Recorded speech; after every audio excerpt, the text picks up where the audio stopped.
رب السماوات والأرض وما بينهما فاعبده واصطبر لعبادته هل تعلم له سميا ويقول الإنسان وإذا ما مت لسوف أخرج حيا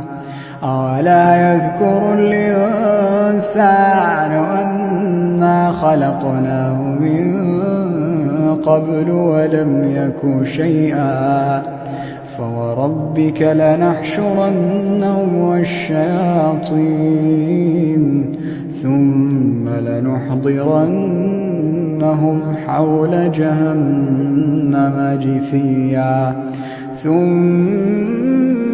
لننزعن من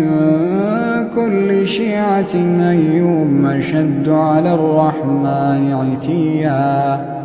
ثم لنحن أعلم بالذين هم أولى بها صليا وإن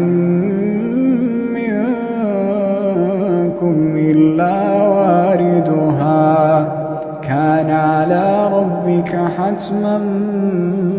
مقضيا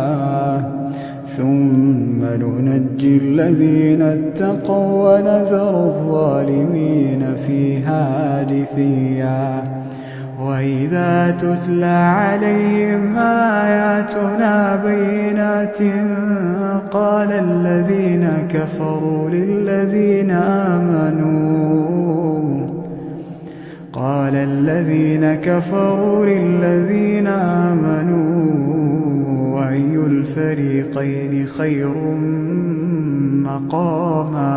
أي الفريقين خير